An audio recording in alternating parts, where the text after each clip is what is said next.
Un enfant qui a une dyslexie en 6e, l'anglais, c'est juste une torture. Vous êtes d'accord?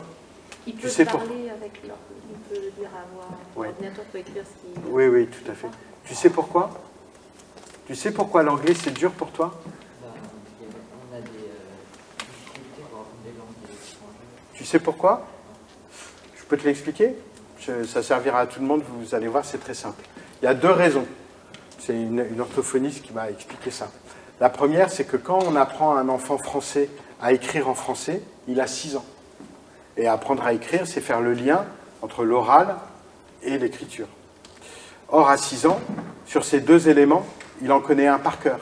Il parle français couramment. Donc déjà, sur les deux choses, il n'en a qu'une à travailler parce que l'autre est déjà acquise.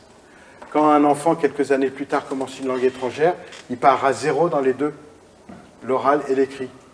C'est quand même beaucoup plus compliqué. La deuxième raison, elle est liée à la langue elle-même.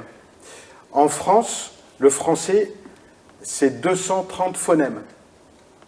Et apprendre à écrire, c'est faire le lien entre le son et puis la manière dont ce son s'écrit.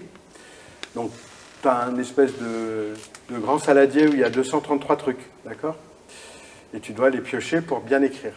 En italien, vous savez combien il y a de phonèmes? 37.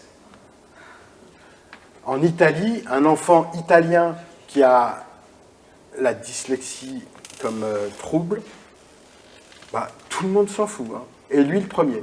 Il n'est pas empêché d'accéder à sa langue, parce qu'elle est tellement simple que la dyslexie, le métier d'orthophonie en italien n'existe pas.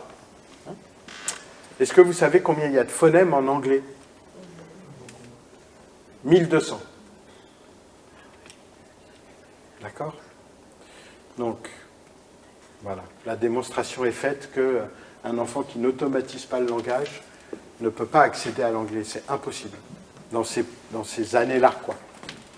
Je vous dis, après, avec la motivation, d'autres choses se jouent. Mais là, pendant ces années-là, l'anglais, ça ne doit pas... C'est 5 minutes à l'oral, quoi.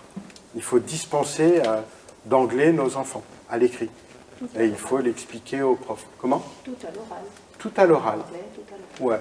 Si on veut que l'enfant soit en réussite. Hein. En sachant que sur un diagnostic de dyslexie, nos enfants ne passent pas d'écrit en langue étrangère, ni au brevet, ni au bac. D'accord? Et pour les dyslexies très sévères et sur certificat médical, ils peuvent être dispensés d'une seconde langue. C'est pas facile, mais c'est encore compliqué. Mais déjà, neurologiquement parlant, ça a du sens. Et les textes le prévoient. Une seule langue à l'oral en première langue. Voilà. Et s'ils préfèrent l'espagnol à l'anglais, vous comprenez pourquoi.